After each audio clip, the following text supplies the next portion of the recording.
Gold price have gone up 27% in 2025 alone, and we are just halfway through this year. We could see the price of gold hit $120,000 per kilo by the end of this year, and Captain Traore is taking full advantage of it. Ladies and gentlemen, the nation of Burkina Faso has completed a sweep of mining companies they targeted from August of last year. They have taken over 5 mining companies since June 12 of this year. 2 of those 5 were operational and 3 held an exploration license. The 2 are Wagnion Gold SA and Samafo Bongo SA. Each held 90% of ownership of the mines, whereas Burkina Faso held just 10% ownership in each of the mines. Today, Burkina Faso owns 100% of both mines. The 3 exploration companies have their licenses cancelled and taken over by the state of Burkina Faso. Ladies and gentlemen, welcome to Burkina Faso and to meet Captain Traore, the very few of African leaders or heads of state and leader who says a thing and actually gets it done. These are interesting times, and so let's get into the nitty-gritties of this story. Let's get into it.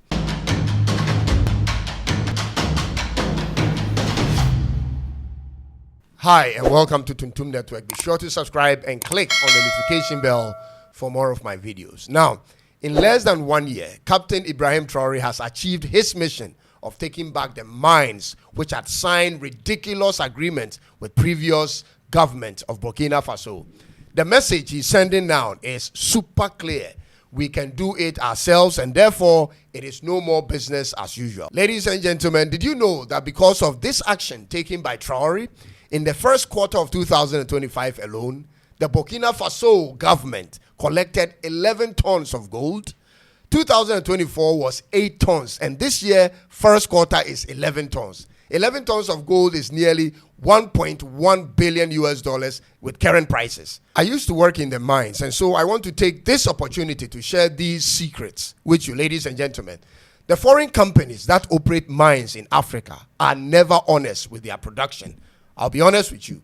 They've never declared the true recoveries of the product. There is a figure which is only disclosed to the investors, and there is this other figure that is accounted for to the state in which they operate.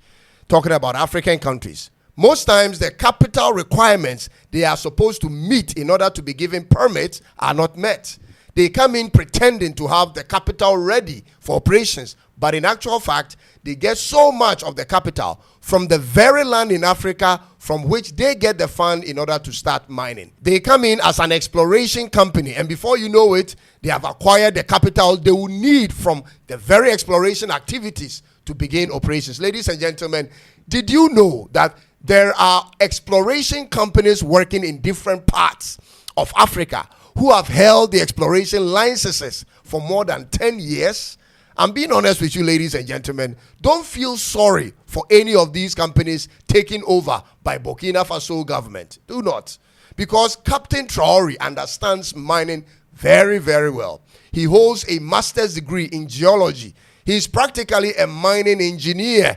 These companies deliberately hold on to the exploration licenses for years, which allows them to do all sorts of things disguised as exploration while making millions from us. With the exploration license, ladies and gentlemen, they don't have to pay certain taxes and royalties. And the standard workers' salaries, they don't have to pay it. They keep moving from one site to the other, pretending to explore, but actually mining on the surface. I know all these tricks. Many of these exploration companies only do that to sell their reports to other mining companies for millions at the expense of poor African countries or ignorant African countries. Multinational mining companies in Africa are not trustworthy when it comes to their profits.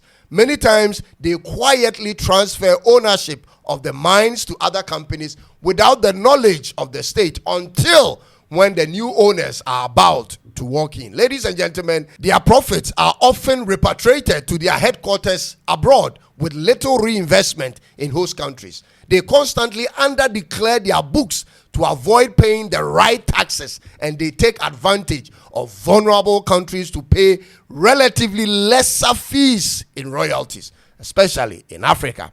In some instances, they even ask for tax holidays for many years. Ladies and gentlemen, these multinational companies never play fair. On top of all of this is the wage difference compared to other countries. Take, for instance, Australian and Canadian mining companies in Africa.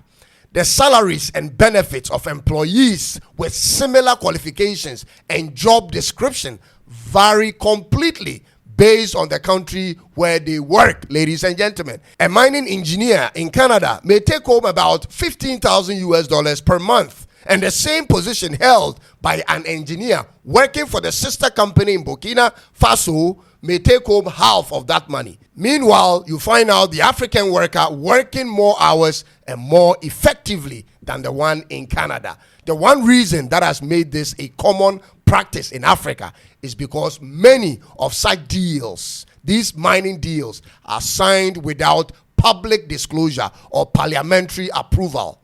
Most times, these multinational companies collude with politicians, the elite politicians of the country, to sign such agreements that benefits the politicians personally at the expense of national interests. Now, when that happens, ladies and gentlemen, the priority of these politicians is on what they are getting from these contracts and not the plight of the local workers nor what the state gets. This is one of the few times where a leader of an African country has stepped in to change the ownership of the mines to benefit the country, because in most cases African politicians are rather trying to do all that's possible to keep the multinational companies here because of the benefits they get individually. They never consider running the mines themselves, ladies and gentlemen. They don't want to burden themselves with the management of a mine and the workers and making it profitable. They don't want to get into that. At this point, I've just realized why Africa hasn't moved much in the last 60 years. The African leadership is lazy and not work-oriented. Let me explain, ladies and gentlemen. They don't want to work. They want to supervise only. And even with that, they want to do it from the comfort of their air-conditioned offices. They want to sit back and wait for private companies and people to go to work and take taxes.